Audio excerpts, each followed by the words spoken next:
All right, I'm back at the PIR Speed Tour talking to our 2023 Western Championship winner, Brody Goebel. But it's funny, he won the 2023 championship, did all the races, then disappeared in 2024, except as a crew and to help out with Michael LaPaglia, who won last year.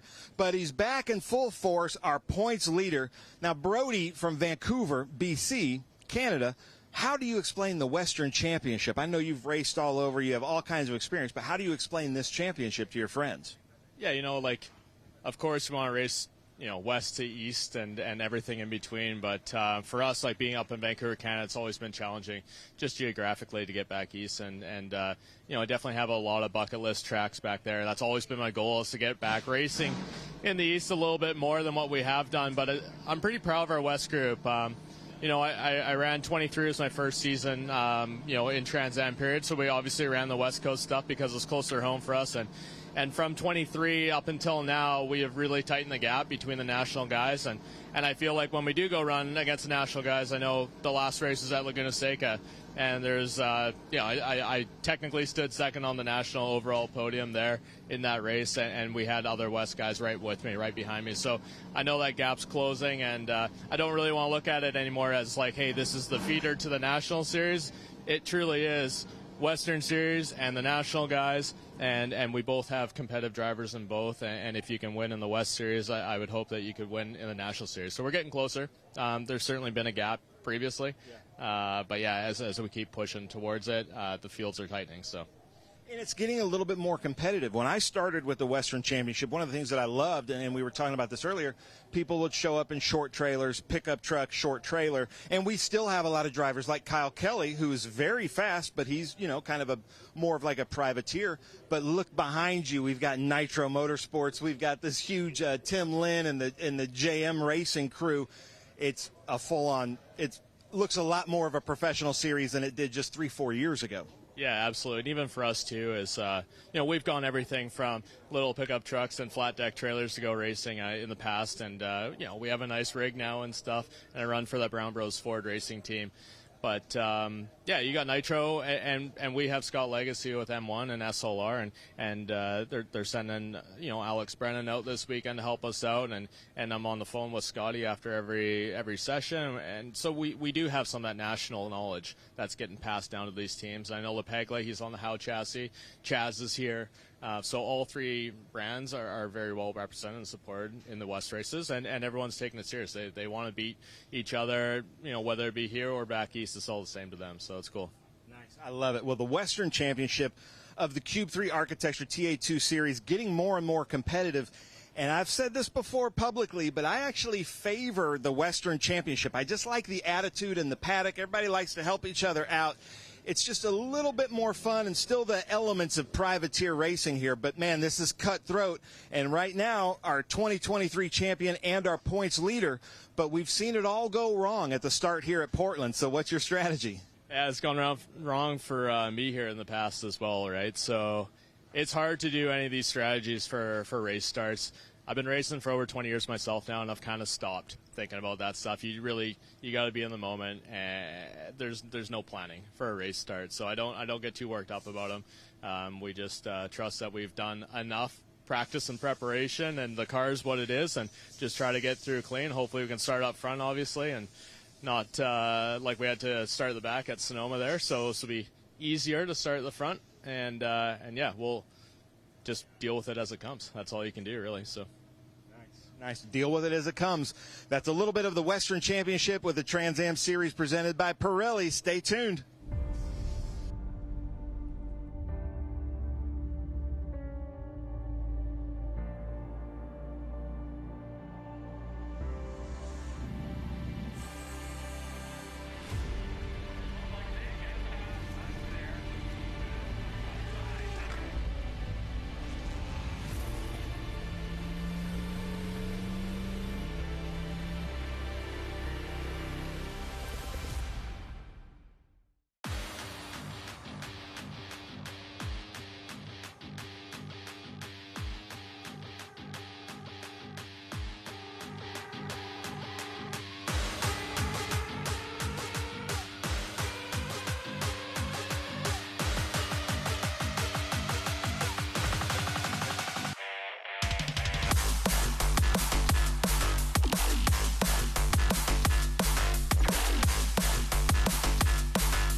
Rev up and get ready for race day with Mission Foods. The world's best racers and tastiest products come together to make every race delicious. Fully loaded tacos, fast wraps, piled high nachos. Whatever you crave, Mission will help you be race ready with easy-to-make recipes that will take your race day to the finish line.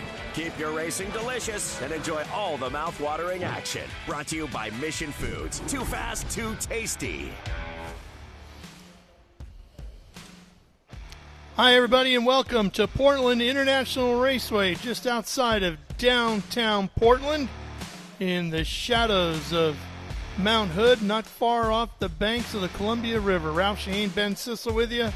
And, Ben, I know right now you are like a kid in a candy store. You are just vibrating, ready for this one to go. Group 8, we've got the Hoosier 2.5 Challenge coming up tomorrow. A lot of these cars are going to be in there. Our race director, Matt Rose, is out there in the blue and orange number 6 BMW in last, so look for him to move up through. But this is Porsches, Datsun 510s, BMW 2002s. There's a Devon out there with Steve Yarborough. Love coming to Portland. We can see Mount Hood just over there in the distance, so this is a beautiful weekend here, and Group 8 is about to go for the Sports Car Vintage Racing Association here at Portland. Here we go, out onto the front straightaway. Now the flag stand, as you can see, pretty far down the straightaway, so it will be a bit of a wait for the green flag. Jeff there Mosing. It is, and we're racing. Jeff Mosing and Armin Gorbani out front, Ralph. Headed down to the Shelton chicane. Hard on the brakes, starting right about here. Turning in, there it is. It's turns 1, 2, and 3. Gosh, There's that's 2. And then it gets tight again here at 3, and you re-enter out onto that front straightaway bend, in the second half of which gets narrower as you head down to turn 4. It sure does.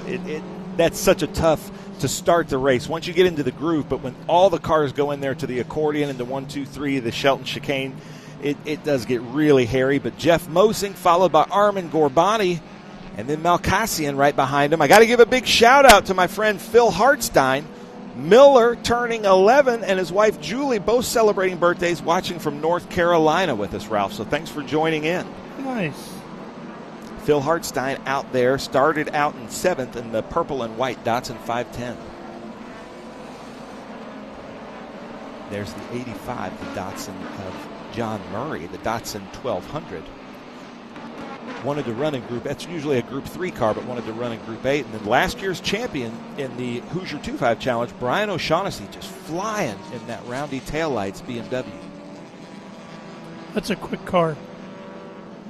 It is a quick car. We've seen him throughout the course of the year, and ran with us Sonoma, I believe it was. Yep.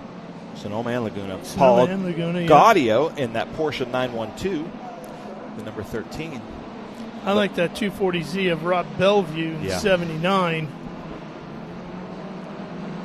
He's off to a pretty good start. He's first in class. Yep.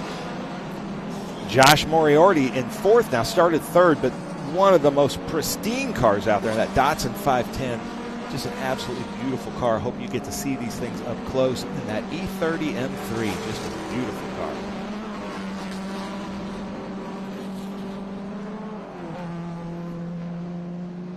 Oh, yeah, so Jay Hazel has joined us in the chats, and they're rooting for Phil Hartstein. That's them we were talking about, watching from North Carolina. So thanks for joining us. There's your favorite car right there, Ralph. Now, where are they in the Tar Heel State? I'm not sure. That's your home state, right? Yeah, that's why I was asking. Yeah, where are you guys? If they're close, maybe they'll buy me dinner one day. Maybe. If you speak well of Phil. There's Steve Walker. Steve and Mary weren't with us when you were with us earlier. They were doing a trip through New Zealand. So welcome back. And look at this. Moriarty, Malkassian going side by side. Oh, Ralph, it's getting scary up here. Really, some good racing with these guys always. Presentation of the cars is great. They're all in tip-top condition. The liveries are outstanding. Quality of the racing is very good as we head to the Shelton chicane, also known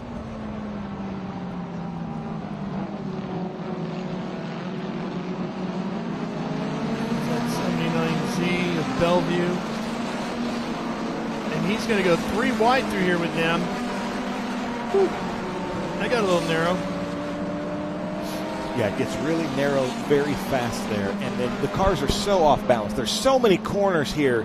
You know, on piece of paper, the track looks pretty simple. There's no elevation changes, but in practice, almost every corner is designed to just throw the car off balance, as you see right here with Ara and Brian O'Shaughnessy. A pretty good friendly rivalry here between these two. And this corner right here, 7, slowest corner on the racetrack, the biggest nightmare, Ben, to get it right.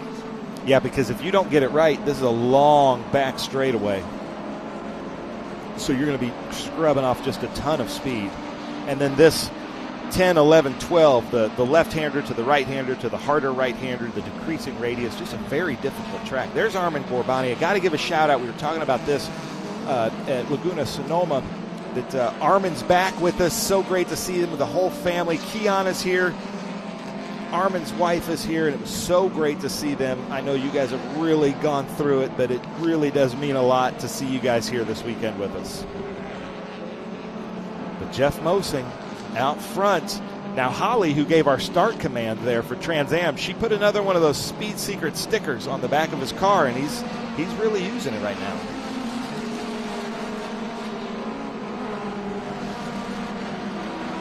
So Moriarty in third. She's all of what, 7?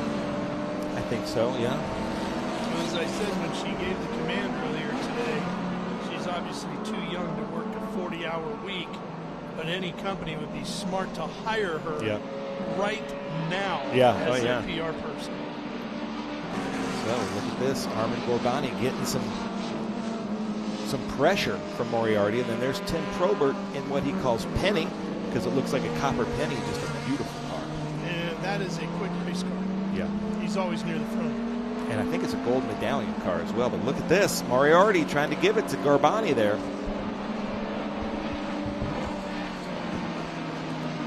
Down the backside of the racetrack through the shadows. In and out of the sunlight. And hoping your eyes focus back in before you have to find the next apex or brake marker. These are great cars to see how off balance they are, you know, just because they're kind of high up, production built cars. And you can really see who has the suspension set up correctly, as we see Mosing coming down, leading the field.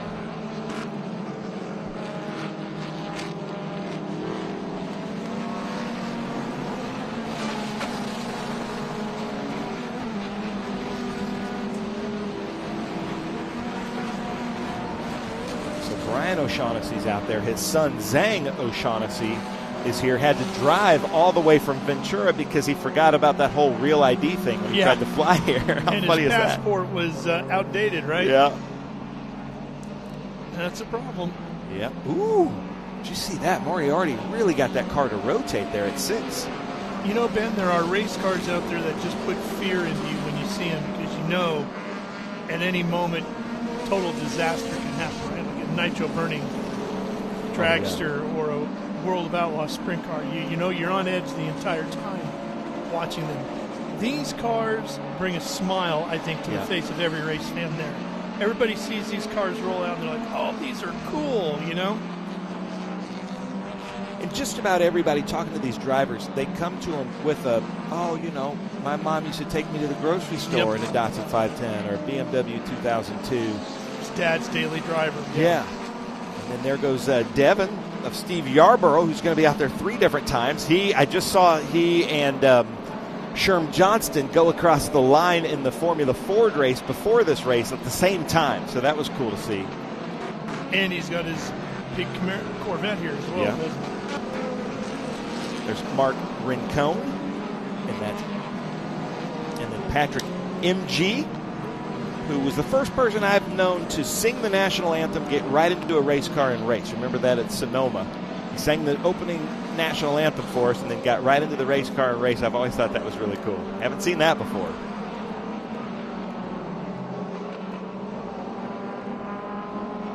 Shaha and John Murray going at it.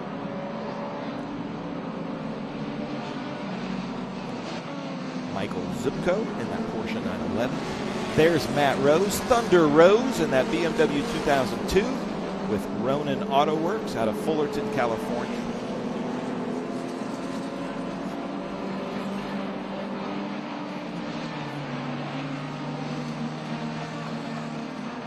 All right, Matt Rose, that's our race director there in that BMW 2002 with kind of the Gulf livery. He owns a Ronin Auto Works in Fullerton. They do a lot of race cars, but also BMWs, Mini Coopers, things like that. Tevin on the inside. Boy, it's going to get tight there, fellas. Woo! Did you see that thing slide? Yeah. Yarborough really working the rear end of that Devon. That's all fiberglass, too, so you got to be a little careful with the body on that one. Yeah. He definitely has an aero advantage over those bubble top 2002s of Matt Rose there. But look at that, Matt Rose coming in under braking, trying to get on the inside. Oh, baby. Yarborough did the wise thing. He gave him plenty of room.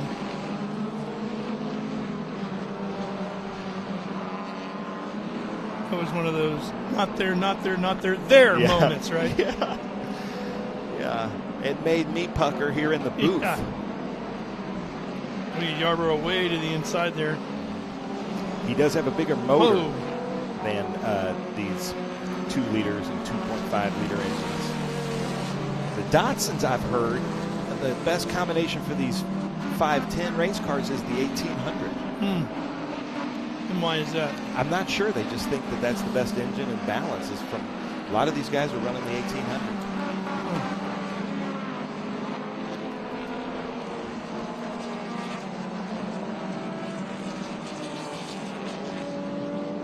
Jay Hazel saying that she can't watch the fight with O'Shaughnessy. And they're from Greensboro. Oh, Greensboro, right up the road from where I am in Mooresville. About an hour.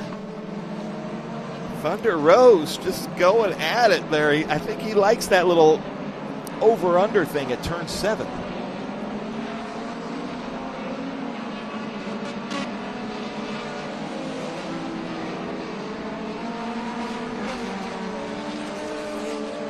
Thunder Rose, Matt Rose, started from the back and is now in 18th position, I believe. Not bad. Here come, should be the leaders. Should be Jeff Mosing. No, this is mid-pack.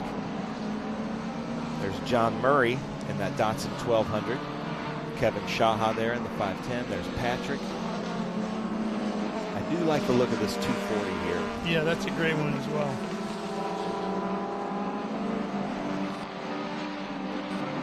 Izzy Lipitz, 260Z. We've got a safety car standing up. We got a car. Oh, Armin Gorbani off at 3. He was in second place, and now he's going to fall back.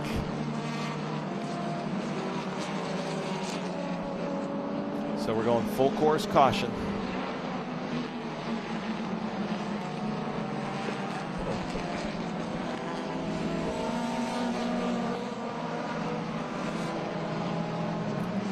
Pace car went out there as Armin Gorbani. Totally unfortunate.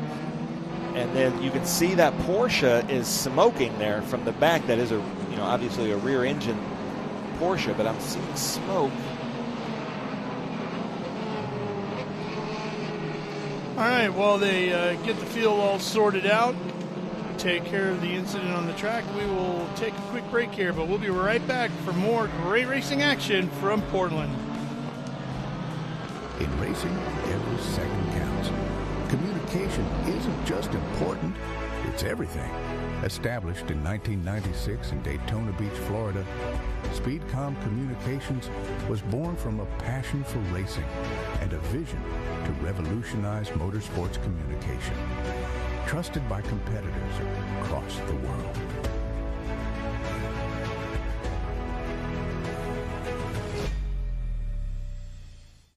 Okay, so pretend this is your race car. It's on the trailer, and you have an accident. Ouch! At least your truck's insurance will pay for another one?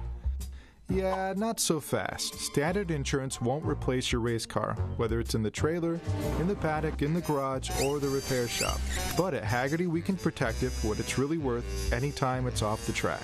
No matter what or where you race, offer less than a set of race tires. Hagerty, let's drive together.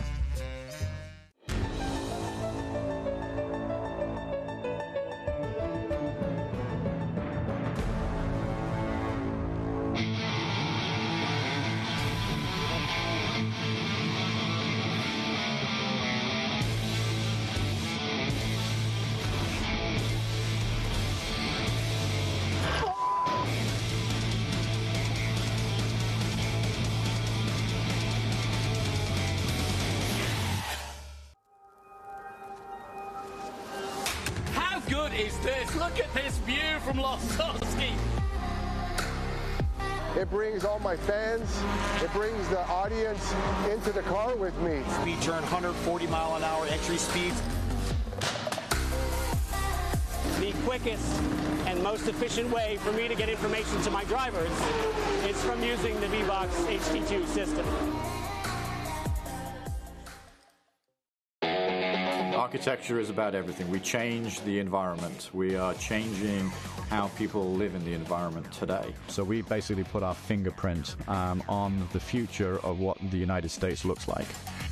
My overall business philosophy is that I'm engaged with my company from top to bottom, and I think the racing world and helping out the next generation and younger drivers is a passion of mine, and it's getting stronger and stronger every year. With that, that's why I want to be involved.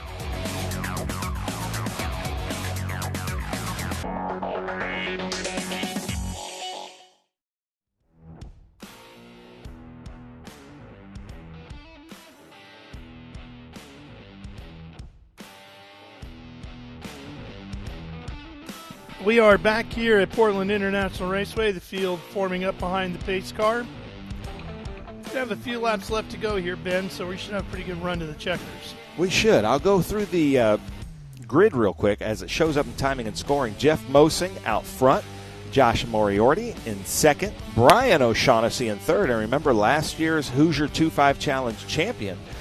The previous year before that, Armin Gorbani was the champion, but he is now out of the race, unfortunately. Then Ara Malkassian in fourth, Rob Bellevue in fifth, Phil Hartstein in sixth, Zhang O'Shaughnessy seventh, Paul Gaudio eighth, Tony Delane ninth, Daniel Wu, the Daniel Wu, the movie star, in 10th, in the number 74, Steve Gilmore in 11th, Hans Gutmann in the Volvo 142 in 12th, Steve Walker 13th, Rainer Wolf in 14th, John Murray 15th, Matt Thunder Rose in 16th, Kevin Shaha 17th, Patrick MG in 18th, Steve Yarborough 19th, Izzy Lippitz 20th, Michael Zupko 21st, Mark Francis 22nd, Tim Probert 23rd. That's odd for Tim Probert.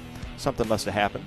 Edmund Germain in 24th, Mark Rincon 25th, and then Armin Gorbani is 26th.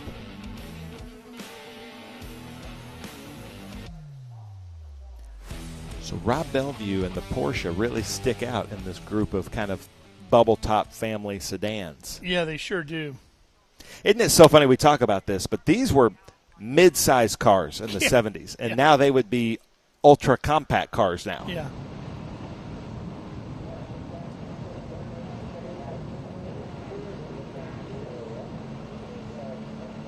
That's a beautiful car. Yeah, they were truly family cars of the day, weren't they? 4 and 5 person families. Yeah. The kids in the back. Paul Gaudio in that beautiful Porsche 912.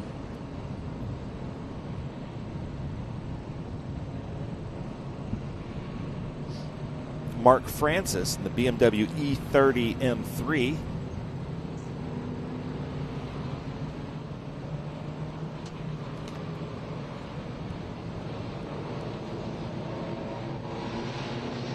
Okay.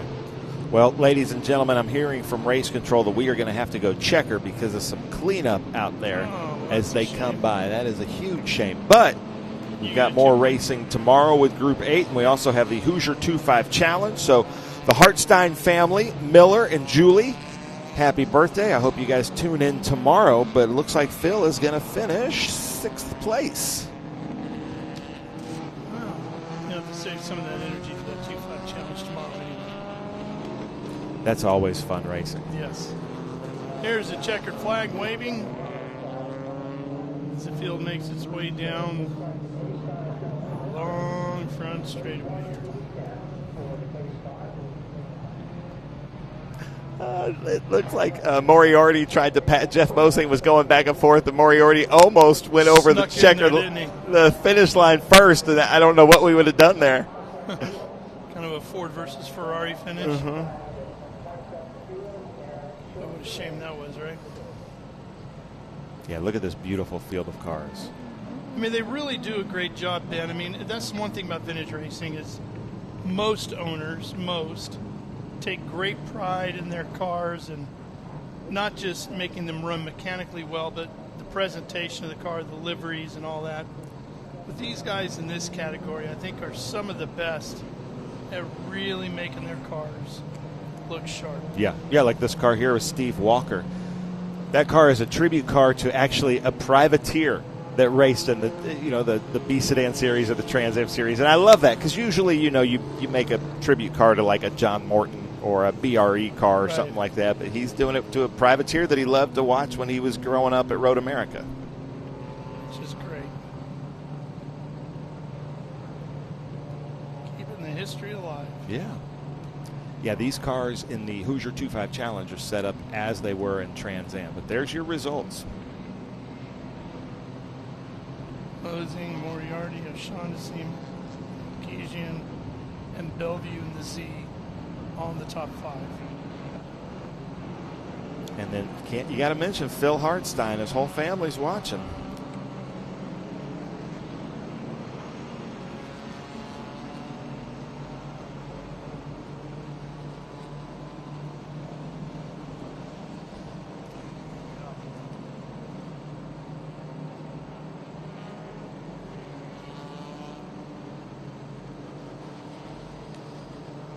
Well, we're going to take a short break here while they wrap this up and get these cars off the track. But we got another great race coming your way.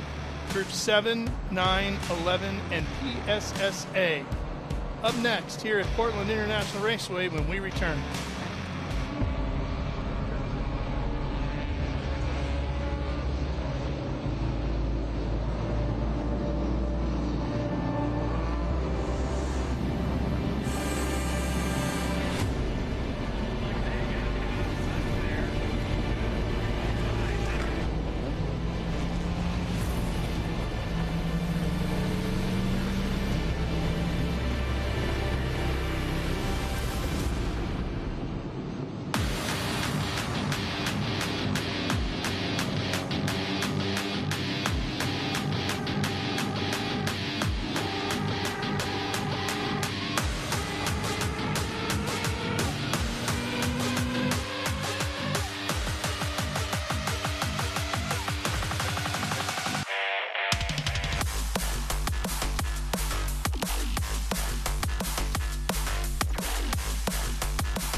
Up and get ready for race day with Mission Foods. The world's best racers and tastiest products come together to make every race delicious. Fully loaded tacos, fast wraps, piled high nachos. Whatever you crave, Mission will help you be race ready with easy to make recipes that will take your race day to the finish line.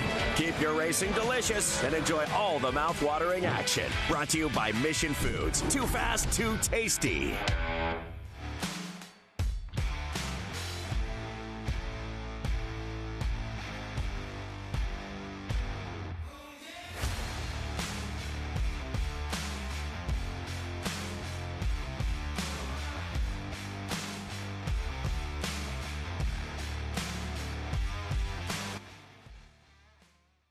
All right, so now I am with our 2024 champion who just pretty much dominated all last year in the Western Championship, Michael LaPaglia with Papini's Garage. Always one of the most well-put-together cars, always looks really good in the paddock.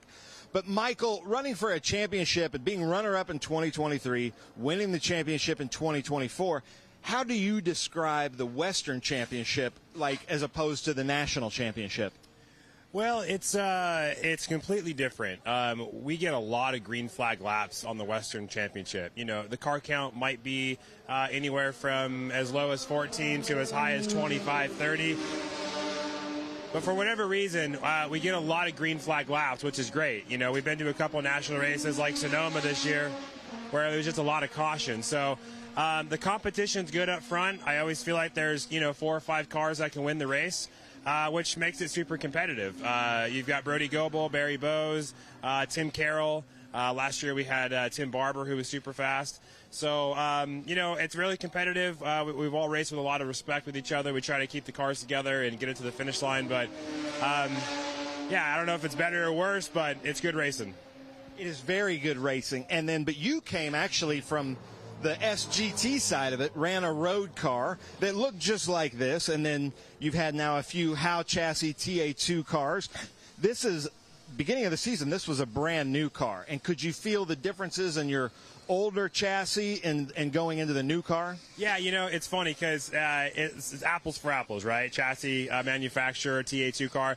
I describe it, it's like getting a brand new truck, right? You got 100,000 miles on your old pickup truck, you get a brand new truck. It might be the same, a couple more features here and there.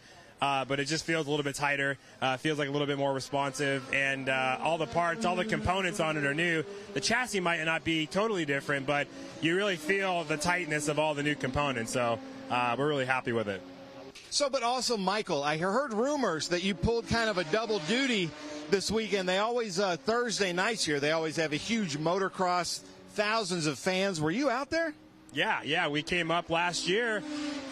We obviously moved into the paddock on Thursday, so we went over because we heard they were having this motocross event. Little did we know it's been going on for 59 years straight. It's like the summer motocross series. I've got a long background in motocross. That's my background. I didn't do go-karts. I didn't, race cars. I raced motocross. So last year, it was such this cool community event. I'm like, I'm bringing my dirt bike next year for sure. And sure enough, we did. And Ernie Becker from Trans Am joined me. He brought his dirt bike. And he's right here. He just happens to be right here. So Ernie, who's kind of like a driver coach and helps out on the Trans Am staff, he had one of our competitors, I think J.C. Monet, brought your bike up here. That is correct. Yeah, Michael talked me in to bring a bike up. I worked with Motocross Action Magazine. They provided me a bike. Came up. We had a lot of fun. And, hey, it was a good, fun family event and a great way to enjoy Thursday night. Yeah. How'd you do? I got second in what's called the 30-plus class because I'm 36, and then I raced the pro class, and I got second overall in that. I went 3-2, I think. So it was a pretty fun night. Not a whole lot of competition for us, but there was what do you think? Probably 50 different kids there racing, which is what you want to see, right? You want to see the youth coming in, but not a lot of fun. The track crew does a great job. Their promoter does a great, just puts on a great event.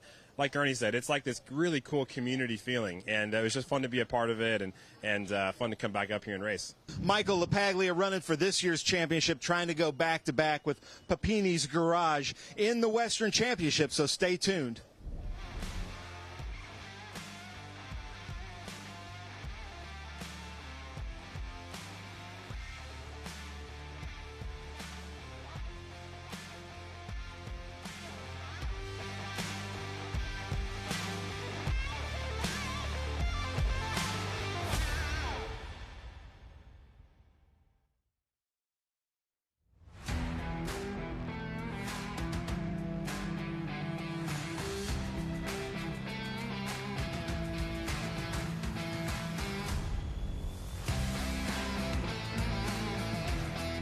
Back here at Portland International Raceway, Ralph Shaheen and Ben Sissel with you. Getting ready for our next race of the day with our Sports Car Vintage Racing Association. This is Groups 7, 9, 11, and PSSA. A wide variety of race cars in this one, Ben. Yeah, there is. There aren't any Group 7s out there. I'm not sure what happened there, but we've got Jim Davenport in a Group 11 Orica, Ron Fletcher in a Revolution 500 Evo in PS1 and PSSA, Leonard Hinojosa in a Revolution 500 Evo, Graham Wood in an SCCA ENTFE2, then Bill Shields in a Group 9 March 722, James Webb in a Group 9 Boss Reynard IndyCar, and then Scott Olson in a Group 9 Reynard 92H. So we've got some high downforce, some open wheel, wings and slicks, a little bit of everything here. Those first three cars, there's a Group 11 car and then the PSSA cars there.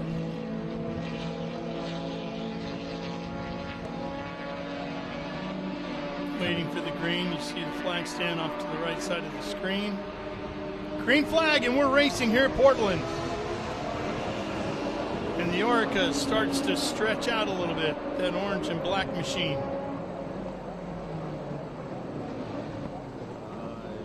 So only 5 cars take the start. This is really Ron Fletcher's only chance for Jim Davenport, because once the tires heat up in that Orica, he should be able to take off from these Revolutions. Yeah, you would think. But Ron Fletcher is a very good driver. I'm not sure who that was that just went around. It looks like Wood around Hinojosa. And I believe that James Webb did not make the call on the Reynard IndyCar. I don't see that out there.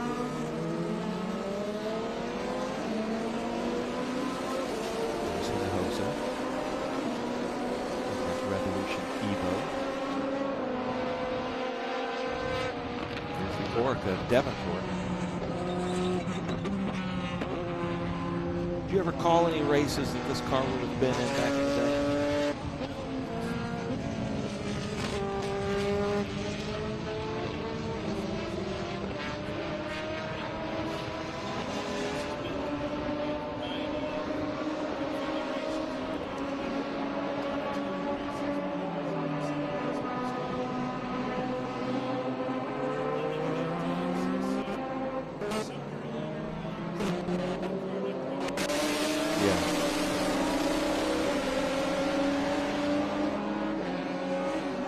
IMSA, quote-unquote, races over the years from a wide variety of racetracks and television networks. Yeah.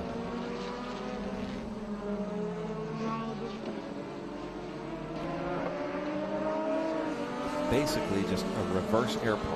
You know, just a ton of wings on it to keep that thing sucked to the ground. Yeah. There's Hinojosa again in that Revolution. Ron Fletcher, that's a different car than we've seen Ron Fletcher in.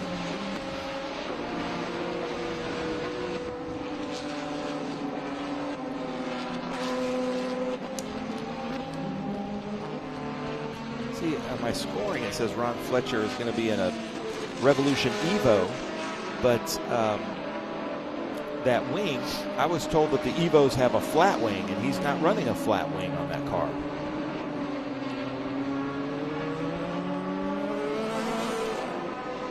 Maybe that's his backup car. Yeah. I will say I've always tended to like the closed cockpit of the prototype machines a little bit more, like you're talking about that Orica. Whether it's a Porsche 956, 962, the Jaguars, the Toyota Eagles, that's that type of look to the race car.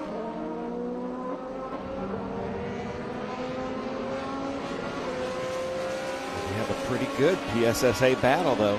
Even though it's just 2 cars, Fletcher and Hinojosa going after it. It looks like Hinojosa is in the Evo, which should have a little bit more power.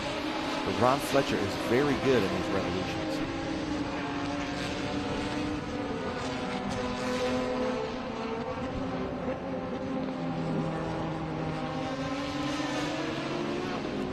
Looks like the tires are up to temp on the Orica. I'd say so. I'm going to try to text Jason and see what he's in.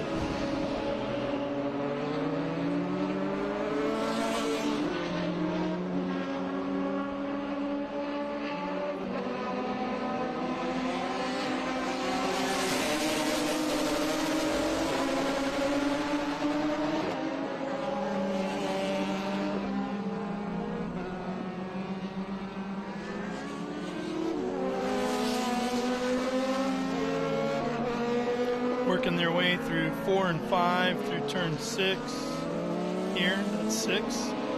Head down this bend over to turn 7. Really got to slow the car down here. And get back on the power as quick as you can.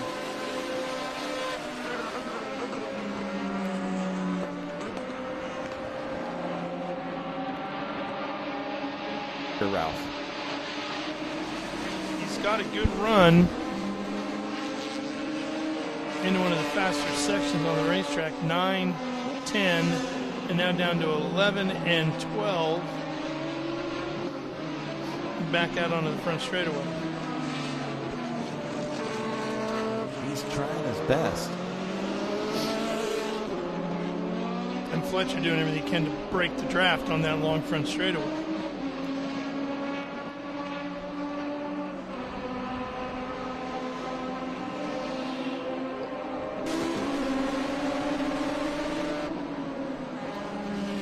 Great vantage points to watch from here at Portland, especially on a clear day. Yeah, because it's so flat. If you find the right spot, you can see usually, like over here, 3, 4, 5 corners. Yeah, you can probably see 60% of the track over there. Yeah. And then you can see Mount Hood, Mount St. Helens, a bunch of really cool scenery from the track.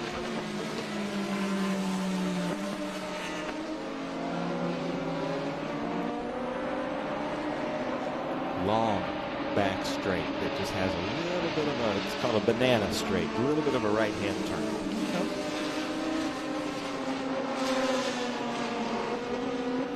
Yep. That section through 9 and 10 there really tests your bravery. Yeah.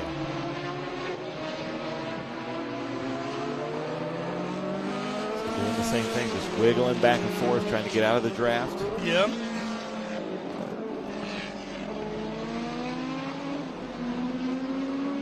Been up to Mount St. Helens? I have, yeah. It's I've not been up interesting to to the go top. see what's missing. Yeah, but it is really cool.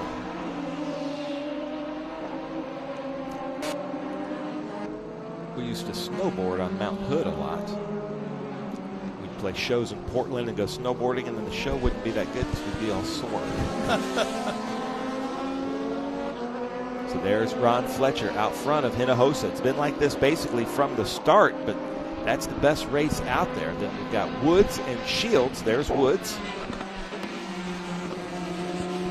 Wood is in a SCCA ENTFE2. Is that SCCA Entertainment? What is that? Not sure. And Shields is in a March 722. Beautiful car.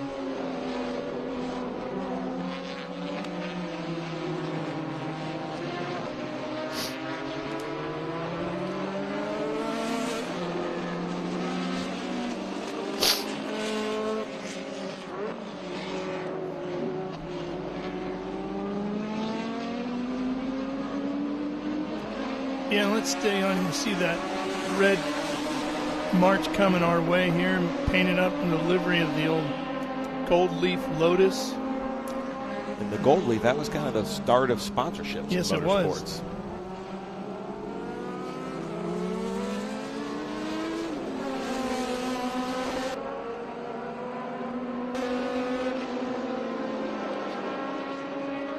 I actually think that I like the gold leaf more than the John Player Special. I know you're a big John Player Special, but I just kind of like the red, white, and gold. I don't know. Just the history of it, of like, you know, Graham Chapman's just kind of genius of like, oh, we can put some brands on here and help pay for the racing. I do like the John Player Special, but I don't know. I just kind of like that a little. Great.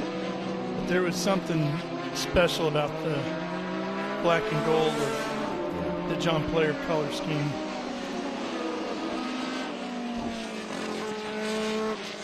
What do you think is the most famous livery? Like golf, that went through a bunch and was in Le Mans. You know, the movie, that was a huge one. The most famous paint scheme of all.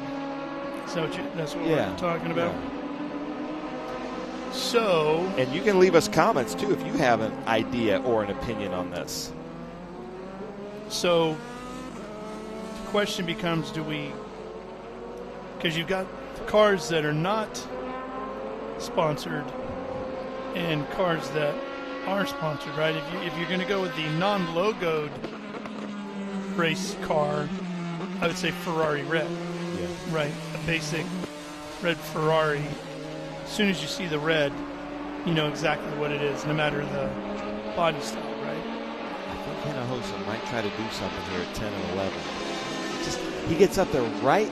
He seems like he's got a better run out of 7, but then just can't get to it.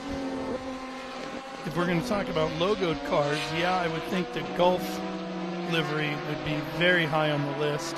The Jeff Gordon DuPont. The Jeff Gordon DuPont and the Earnhardt Goodwrench, along with Petty Blue. Yeah, Petty, that's true. Petty Blue would be way up there as well. Herbie. Herbie's a pretty famous race car. The Rothmans, anything Rothmans would be high on the list.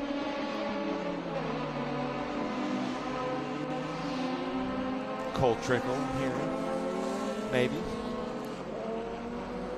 The Hardee's car and the City Chevrolet car. That's right.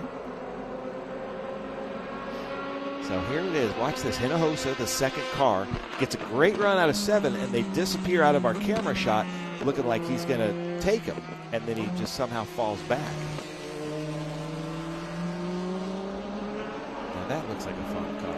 Sure does. That car rotates really well. Okay, so there's Fletcher. So Hinojosa really needs to set himself up coming out of this corner 12, to try to run through down the straightaway.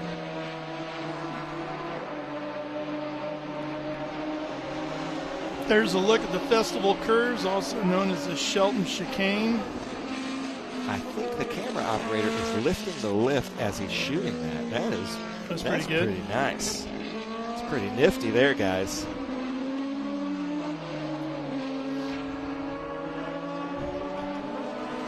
There's the Orica up front.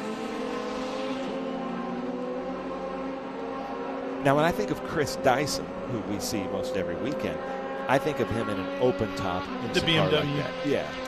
Or I think it was a Riley and Scott. They had the Riley and Scott. Yeah. I don't really have an opinion on the open cockpit or the closed cockpit. I think I kind of like both of them. I mean, I like the open cockpit when you're talking about an open wheel car, and I like an open cockpit on things like Can-Am. And I don't mind it on the prototypes. You know, it's a look in, still not going to go. But could you imagine, like in that Orica, doing the 24-hour Le Mans in a rainstorm? That'd be nasty. Yeah. And you'd be watching the other guys with wipers, you know, being pretty jealous, I think. See, I like the closed cockpit of like the 917, Ferrari 512, all that sort of stuff, right? Devin's way ahead, 111.8. Hinojosa, he does get impatient. Yep. So we might see something here. What would you call that? Is there a motorsports version of a Hail Mary? I think it's still a Hail Mary. So Ron Fletcher out front in PSSA. Both of these cars are PS1 cars. By timing and scoring, it says that he's in a Evo, but with that reverse dihedral wing. Oh, but we've got Fast Ginger is saying he likes the Andretti Kmart cars. And then he also says that just the Lotus British Racing green and yellow. That is pretty good. Yeah, absolutely. Well, anything to do with Mario is a big fan. I'm a big fan. So, yeah, those Kmart cars look good. But I think I would take one of his STP cars over that. Like, oh, I don't know, the Bronner Hawk. I always 69 Indy winner. The Marlboro of Penske back in the day. Yeah, that was cool. that was a great look too, right? And became so popular, especially in F1, that they could take the logos off and just leave the paint scheme on, and you still knew what it was.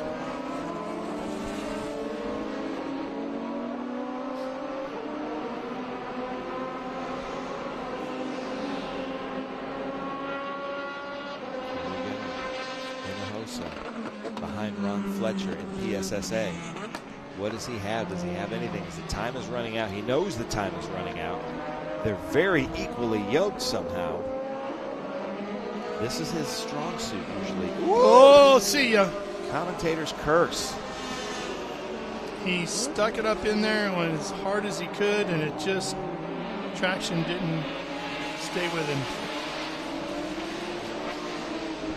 I think that's the second time we've seen that. That happened to us at Road America as well. He and Ron Fletcher were real close, and then I think there might be something in just getting kind of out of that raft, out of the air there. That just got a little low. Boy, that's frustrating. He's going to come on the front straightaway and he's going to see him dipping into the chicane. And he'll know that's a gap he won't be able to make up in the handful of laps that are left.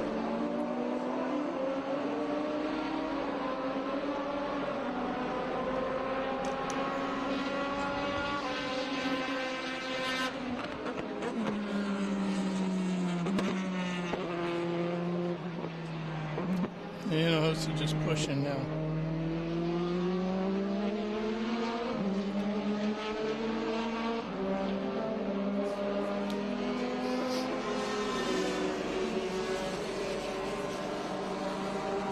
Spectacular. You know, just because there's so much dust, it looks much worse than it really is.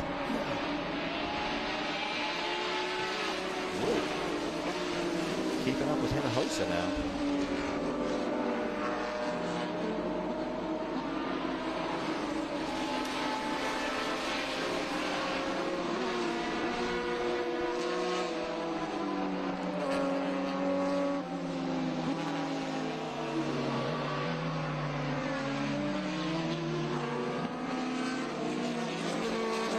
I think the modern Red Bull, they've kind of stayed with the same livery, and now that's just kind of their thing. Yeah, well, and winning, what, 7 championships almost? What? How many is it? Between Max and Vettel, and they got to be 6 or 7 titles or something like that? So. How cool is it to see Scott Speed in our paddock sometimes working with Tristan McKee? Oh, yeah. Well, the papaya orange of McLaren. Yeah. I mean, there's a lot of great colors out there, but what obviously makes all of these color schemes and liveries famous is performance, right? None of us are talking about liveries on cars that finished dead last. These are all cars that were championship winners. Jeff Gordon wasn't Jeff Gordon, right? Or Richard Petty wasn't. The rainbow Richard thing Petty. wouldn't be that big of a deal. Buddy Sam Bass designed that. Rainbow scheme. There was one year in the late 90s, Sam had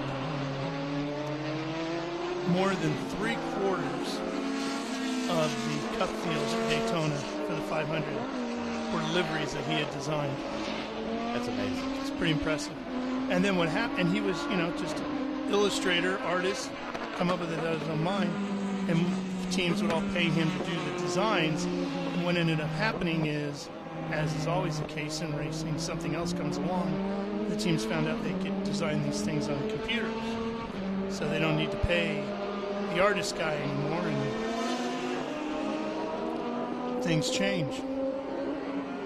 But do that. I mean, we haven't talked about a modern paint scheme on a NASCAR And you car. probably won't. And one of the reasons for that, Ben, is that certainly in NASCAR these days, nobody runs one livery the entire year.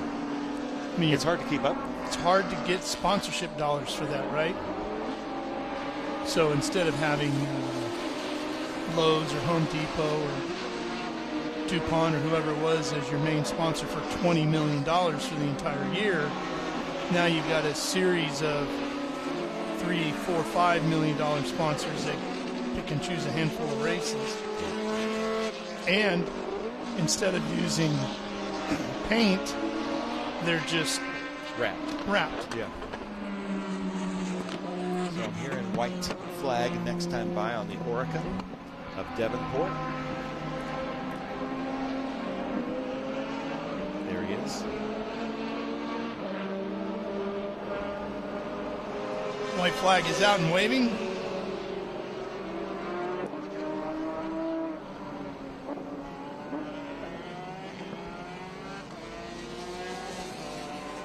I can't imagine racing here and not doing that chicane. You must be, everybody, Flying. no matter what car you're in, you're at your top speed going into that break. Yeah. It's kind of like the old brainer. Yes. Yep.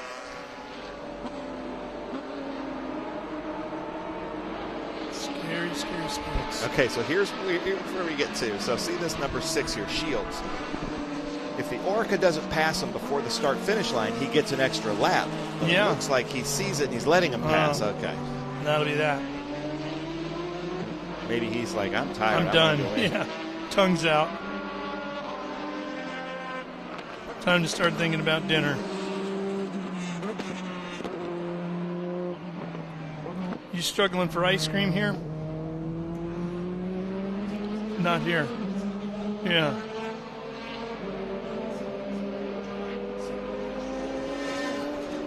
Checkered flag, yep. Oh. We did have strawberry shortcake, which was pretty outstanding. That was the weekend cheat. Oh. And our march is slowing, and stopping.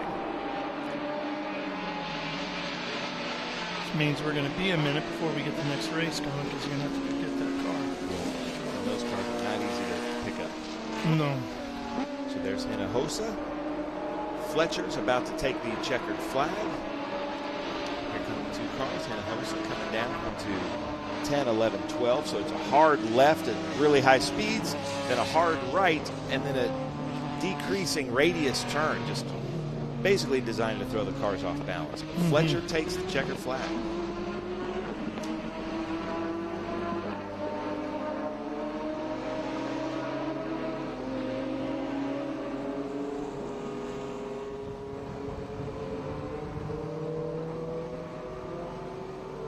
Here's your results. Davenport, Fletcher, Hinojosa, Wood, and Bill Shields rounding out the field.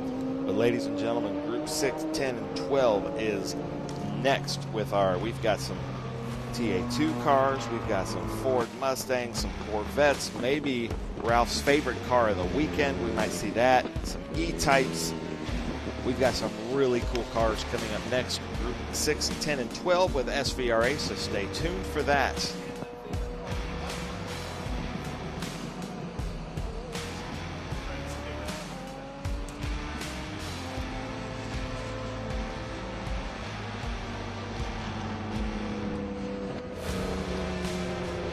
Yeah, so ladies and gentlemen, stay tuned. We're going to go see some great commercials from our sponsors. I hope they don't show a Mission Foods commercial because it'll make me hungry and I'm going to go have to have Mexican tonight, but we might as well just to make you hungry. Rev up and get ready for race day with Mission Foods. The world's best racers and tastiest products come together to make every race delicious. Fully loaded tacos, fast wraps, piled high nachos. Whatever you crave, Mission will help you be race ready with easy to make recipes that will take your race day to the finish line. Keep your racing delicious and enjoy all the mouth-watering action. Brought to you by Mission Foods. Too fast, too tasty.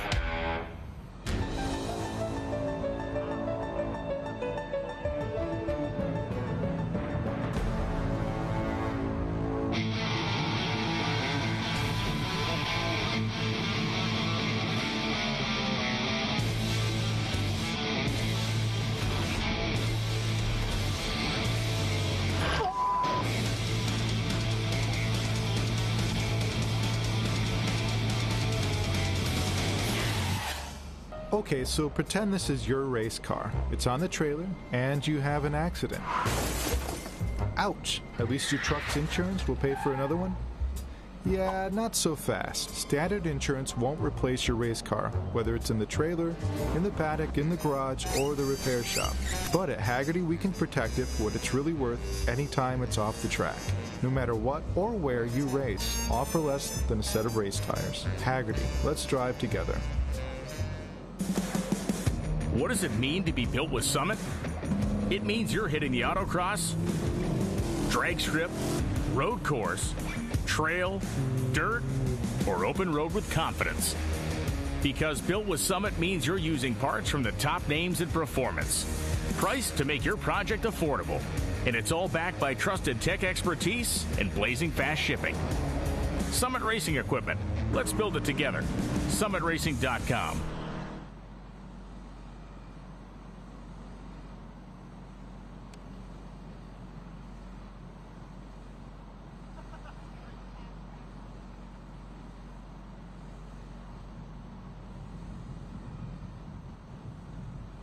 All right, so Ben Sissel here, the Portland Speed Tour. This is such a fun event.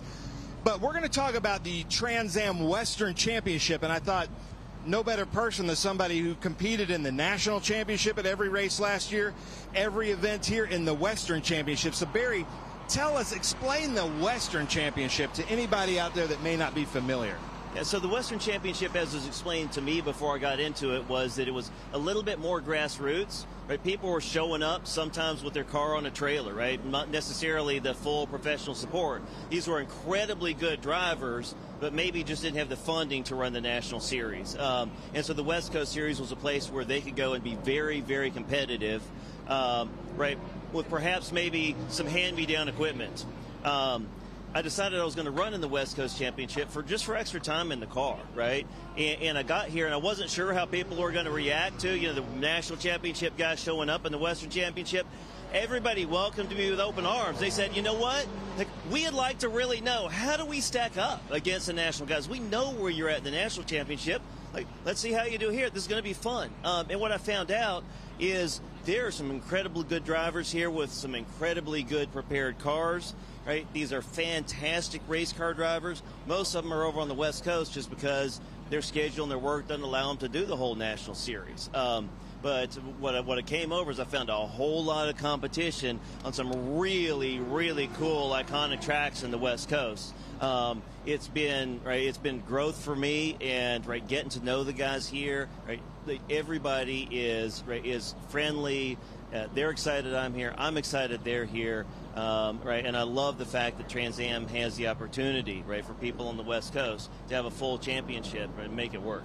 Yeah, and I love the camaraderie here with the Western Championship, but then also the seat time. So I know you're working with Scott, your instructor at all the events, but the seat time that you've gotten is what's putting you qualifying third at Mid-Ohio, and you are really moving up, and I've seen Barry Bowes just get so much better year after year, and I think a lot of that would just be attributed to just more and more seat time. A lot of that is seat time. My team is incredibly important too, right? Tristan McKee and I get along really well together. We push each other. Funny to say when he's so much better than I am, right? But still, we push each other and we get better together. But the seat time is big. And in the Western Championship, a lot of these races are double headers. It's less expensive to do more races when you come do 2 races in a weekend. And when we're going to come over here, that's also true. So I really love. Now, last year, I had hopes for winning the Western Championship. And then on a Saturday at Sonoma, I had to blow up, put the car on the wall, and I had to miss a Saturday and Sunday race. That's the disadvantage of a doubleheader, right? But you get a lot more racing time, and I really love that about the West Coast Championship. Right? If I could do a few races, I'd do the West Coast races because you're going to get a lot more quality race time here. Love that. Well, Barry Bowes currently second in points in our Western Championship in the Cube 3 TA2 Series. Thank you so much for filling us in on the Western Championship. Thank you.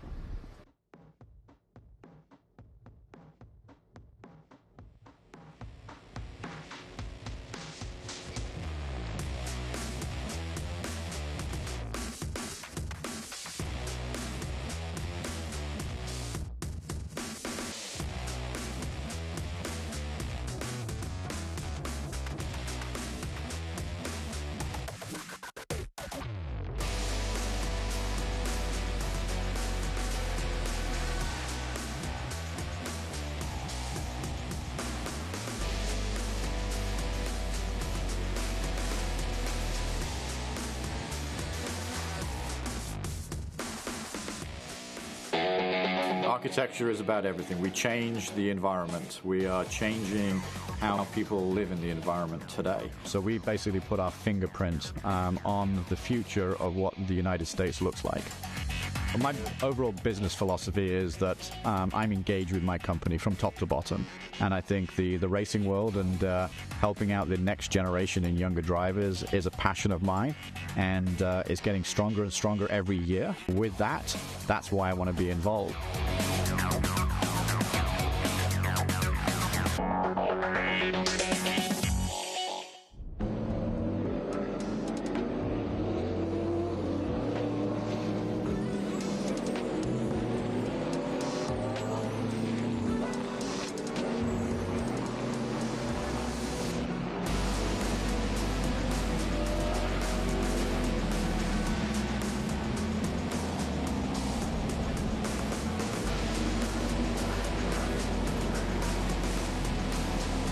All right, here we go. Final race of the day here on this Saturday at Portland International Raceway.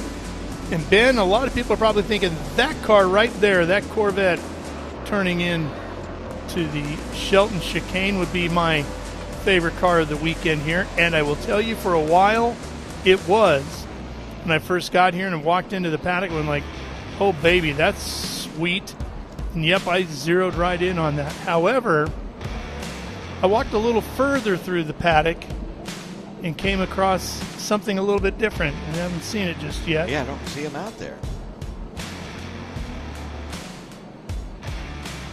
I think it's the Ken Garcho Chevrolet Camaro, but I'm not seeing him out there.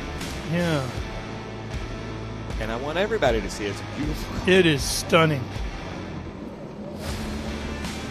So we've got Dominic Martinelich in a Chevrolet Corvette, Sean Berardi, Chris Pauling, Ernie Spada, who provided us all. And thank you, Ernie Spada, so much, and for the whole family for bringing us these strawberry shortcake picked fresh from the fields. It was beautiful. That was Ernie, yeah. Yeah.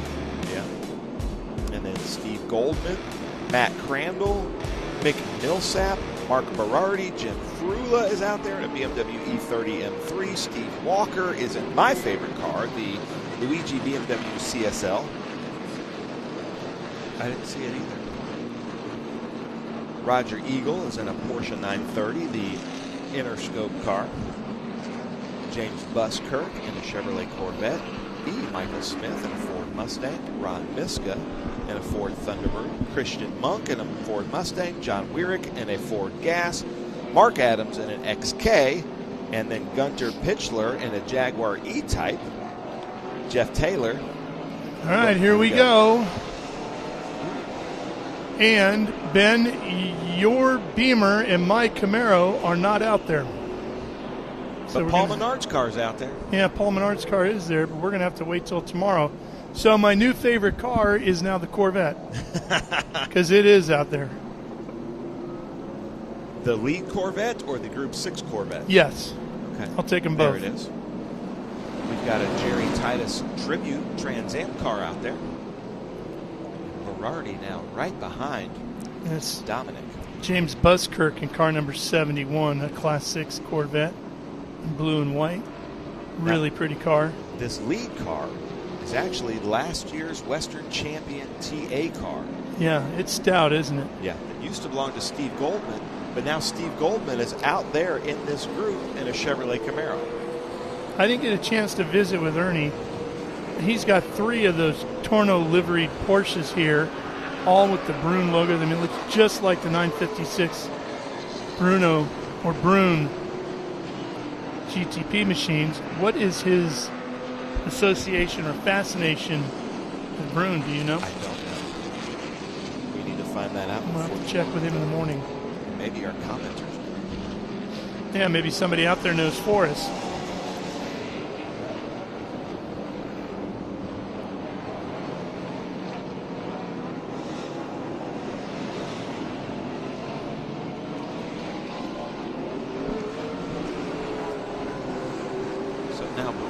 Falls back to Millsap. Nick Millsap started 8th, has moved up in that Dodge stock car. Yeah, it's kind of a camo-colored car, isn't it? Right there. Sneak attacks.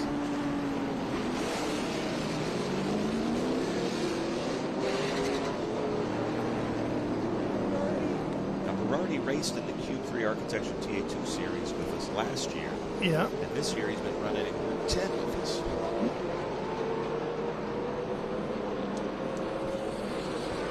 There's a Corvette. Yeah, C8. That's Millsap, Nick Millsap. Hopefully not Ronnie Millsap out there.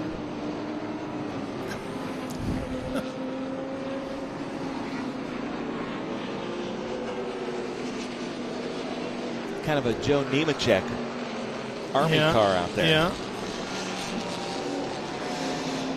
So, I texted my friend Jesse Pinnell, the United Salad Company. That's Spada's company, these two Porsches here. Yes. We appreciate them making us these, the whole paddock. Anybody that was here in the paddock, including spectators. Yeah. Fresh strawberry shortcakes. And it wasn't just a little one. I mean, they gave you... It would have been a $12 to $16 strawberry shortcake from a food truck. Absolutely, and it falls in the category of don't tell mom, because it was nowhere near being anything on the diet plan, right? Yeah. Okay, we've got a pass there over Berardi. That other, it looks like that Ford gas car or the Camaro. There's those Brune 911s. Is Paul maybe? I think so. In a Chevrolet Camaro, white, blue, and black. Yeah. There he is. But you were talking about the Orica. If I had a chance to call any of the races with that car back in the era, I did get to call a Daytona 24-hour when the Brune Torno 956-62 came over to the U.S. to run at Daytona for the 24 hours. Remember seeing the car? Really cool livery. There's our Dick Trickle car, Mark Martin car. The Dick Trickle car used to belong to the driver of the Mark Martin car, which is so funny. Yeah. And we've seen them on track the whole time. Then there is Goldman, Steve Goldman, last year's TA champion in that number 86 Chevrolet Camaro with Kahlberg.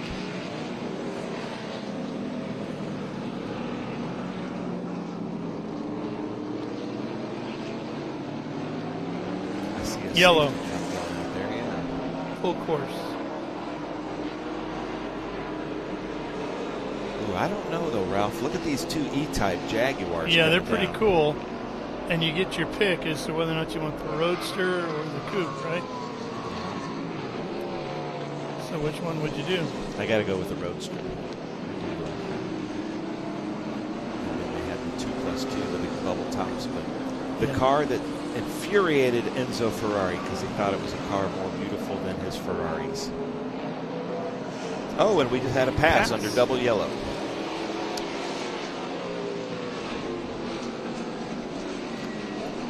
So, Gunter Pitchler is going to have to give that one back. I would say rest easy, Enzo. There's nothing prettier than a 250 GTO. Well, they're saying it might be a local, but we've got safety cars out there. But yeah, you're right. It might be a local. Oh, there it is. It's the Mustang, number 17. This belongs to E. Michael Smith. That's the Jerry Titus car.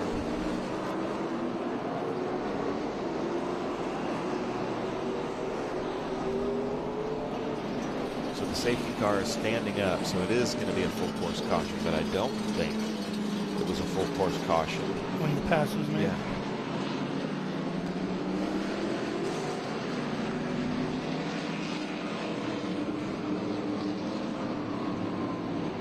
So that's Gunter Pitchler in the blue E-Type.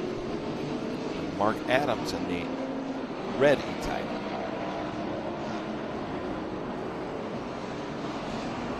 But we got to show Jeff Taylor in that Studebaker coming up. There's a white Studebaker there in front of the orange Corvette. And can the camera operator zoom into the name above the door? Because he's got a really funny name on this white Studebaker. There I'm he just going to is. put the challenge to our camera operators. and I forget the name that he went under, but it's like something like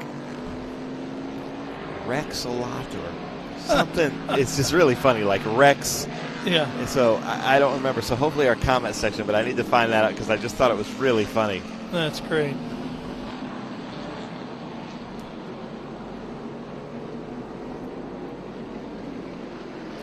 I did see one of the trailers in the paddock.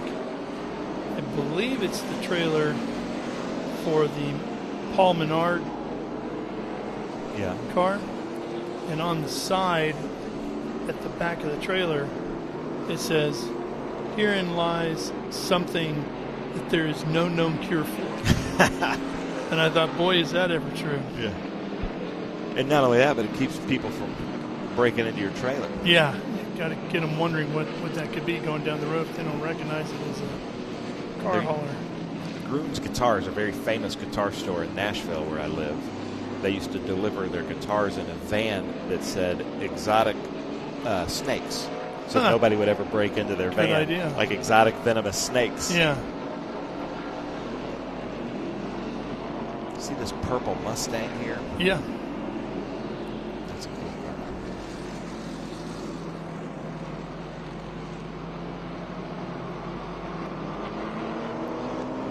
Here comes that Studebaker. Now, we haven't seen a Studebaker on track yet this year. First one of the year, right?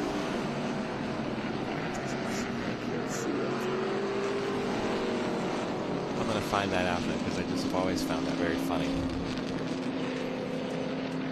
That's a Studebaker Daytona of Jeff Taylor in a Group 6 BP. There's Paul Menard.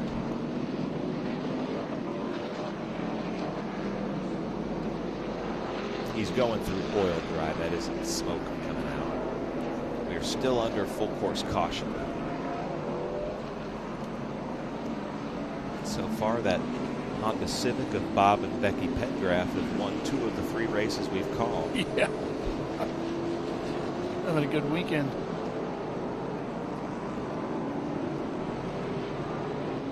Can't quite see Mount Hood off in the distance, can you?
There Look it at is. that, ladies and gentlemen. Mount Hood. That is cool. And then you can also, it's probably not clear enough today, but you can see Mount St. Helens from here. But that's Mount Hood, what kind of Portland is known for. Look at that. Get rid of those clouds in the middle there. You can see it very well.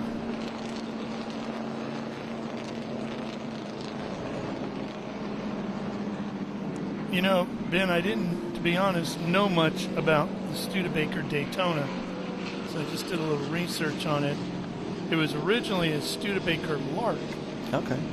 And then the car was built from 62 to 66, and then it was a little bit of redesign, re-emerged, relaunched, and when it came back out, they named it as the Daytona, and it actually served a Studebaker Daytona, of all things, served as a pace car for the 1962 Indy 500.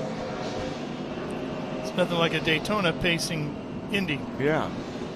Now this Mustang here is being black flagged for passing 2 cars on the caution lap down the front straight, right in front of our race director. So it's being black flagged, but it's trying to go to the back of the field, and hopefully we'll forget about it, but I don't think so. Safety car is coming in, lights off. We're going to start this thing back up with about 9 minutes to go. All right, so final nugget on the Studebaker Daytona. It paced the 62 Indy 500, but in the 1959 Daytona 500, there was a Studebaker Lark that was entered, and with its 259 cubic inch V8, driven by Harold Smith, it started 50th in a field of 59 and finished 31st, completing 159 of the 200 scheduled laps. So, kind of interesting. That is very interesting. So that's Christian Monk there in that Ford Mustang, labeled as lavender and black.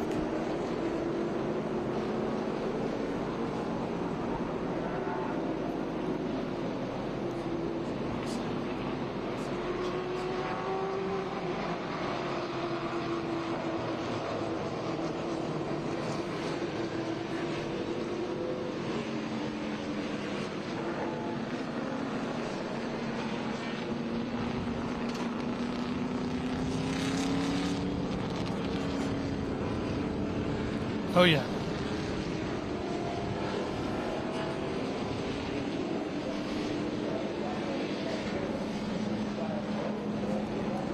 Sure did.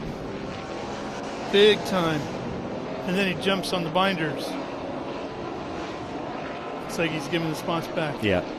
Yeah, he knew what he did. That's smart, though, because he would have been black flagged. That would be the end of his race.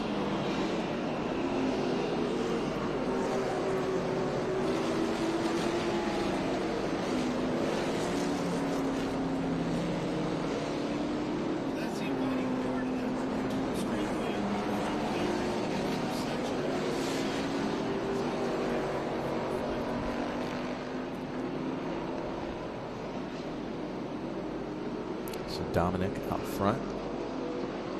And these big high horsepower stock cars. And then you got the Porsche Cup car there. Woo! Berardi trying to get that thing to rotate.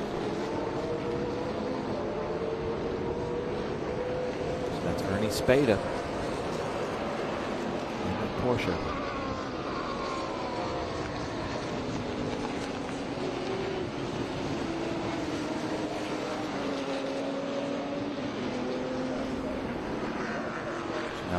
Oh, smoking it up, going into 11 and 12 offline. Stay off the tires. No. Oh, that's a shame. That was not a hard hit. No. He did everything he could. You just hate to see it, right? I'm not sure what the flagger was waving there. I don't know. Was it a blue flag? Couldn't really tell, but he was angrily waving a flag, but nobody was near him. I think Ernie would be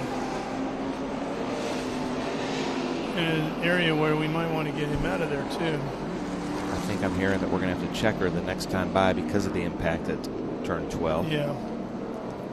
So, Dominic, can you stay ahead of Millsap and Pauling?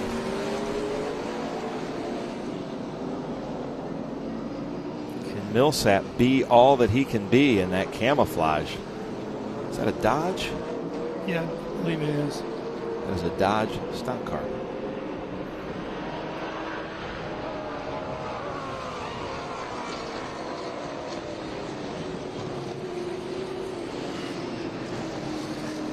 So they're saying the car is in pit lane, so they may not have to checker flag. Have to keep going then. Come on. Oh, but I see the checker flag in the starter's hands. Yeah. Yep, there it is. Corvette gets a win. The Dodge finishes second.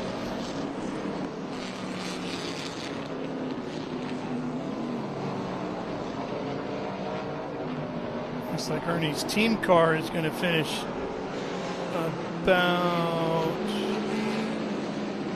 5th or 6th. Yeah, but watch this. Here we go. Goldman. Did Goldman get it? I think he did. Yeah, Goldman out dragged the Interscope car of Eagle there to just get one more place. Let's see what Dick Trickle and Mark Martin can do here. And it's going to be the 75 over the 6.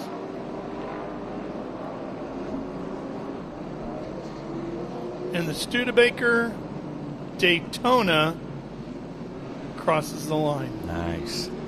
I like that car. That's cool. Yeah. Ron Miska in the Dick Trickle car.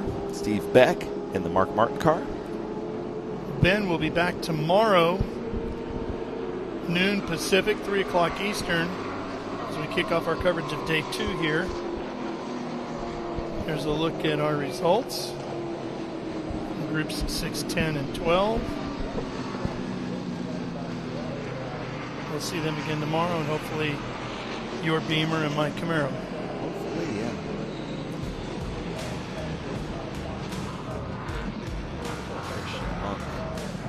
Day 2-7 was Jeff Taylor in that Studebaker Daytona, and I would try to figure out the name that he wrote on the car.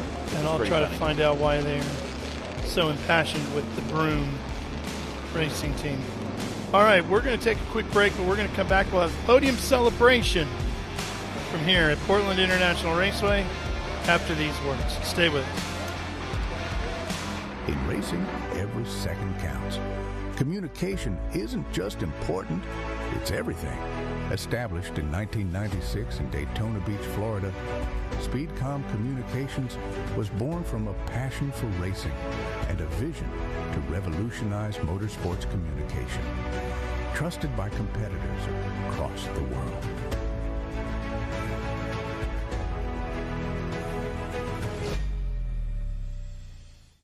Okay, so pretend this is your race car. It's on the trailer, and you have an accident.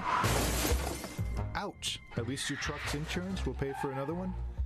Yeah, not so fast. Standard insurance won't replace your race car, whether it's in the trailer, in the paddock, in the garage, or the repair shop. But at Hagerty, we can protect it for what it's really worth anytime it's off the track. No matter what or where you race, offer less than a set of race tires. Hagerty, let's drive together.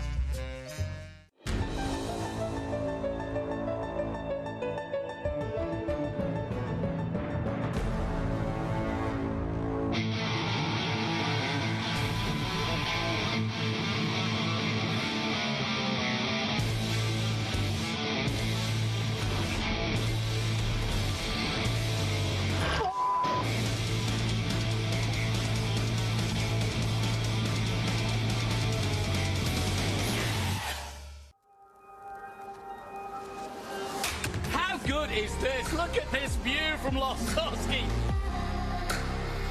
It brings all my fans, it brings the audience into the car with me. Speed turn 140 mile an hour entry speeds. The quickest and most efficient way for me to get information to my drivers is from using the V-Box HD2 system.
Rev up and get ready for race day with Mission Foods. The world's best racers and tastiest products come together to make every race delicious. Fully loaded tacos, fast wraps, piled high nachos. Whatever you crave, Mission will help you be race ready with easy-to-make recipes that will take your race day to the finish line.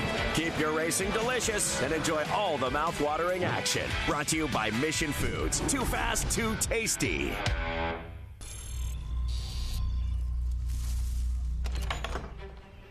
Yes. Hon, the WeatherTech's here.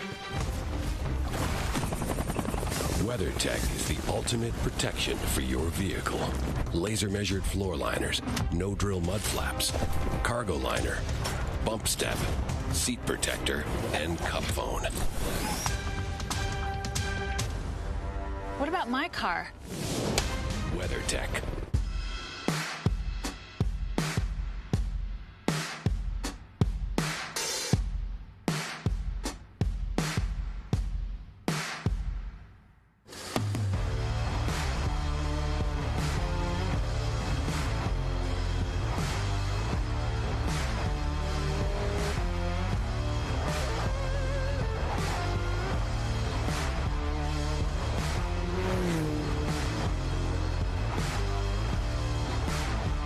Hawk Performance packs 100 years of friction dynamics into every product.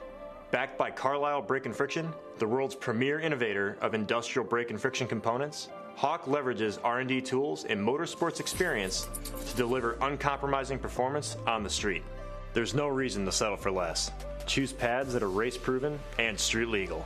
Find the Hawk Performance brake dealer near you at hawkperformance.com.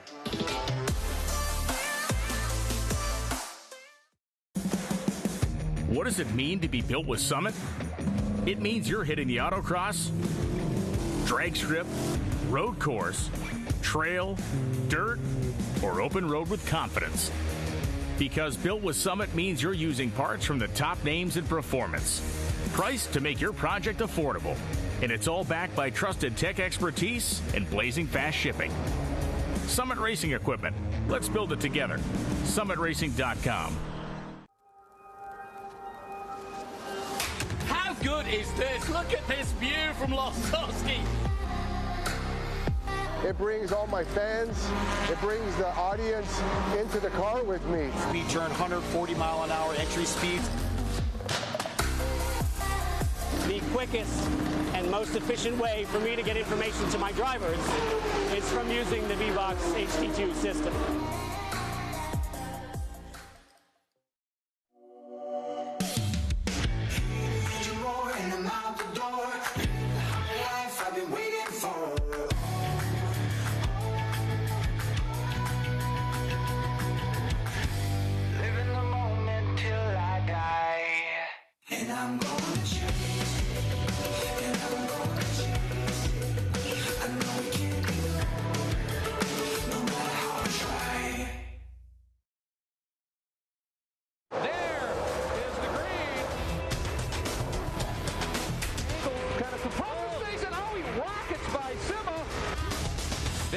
Said. One of the ways you overtake here at Sebring is really good in the braking zone, like this one right here.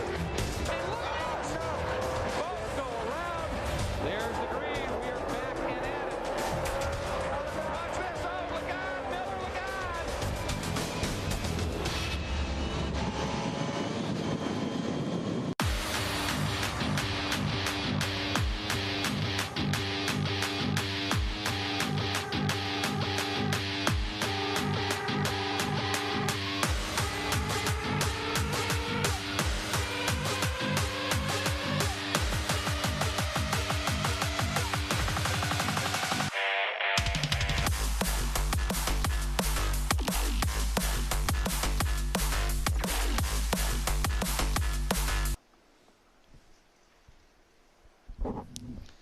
Well, with Mount Hood off in the distance, we are ready to wrap things up from here at Portland International Raceway from this very nice Saturday afternoon of racing.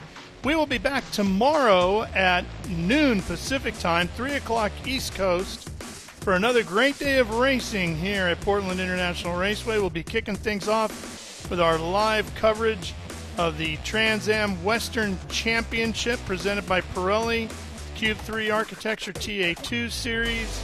And, of course, we will have great SVRA racing for you tomorrow as well throughout the afternoon. So we hope to have you join us then. For now, for Andy Lally and Ben Sissel who joined me on the broadcast today, I'm Ralph Shaheen. So long from Portland. We'll see you tomorrow.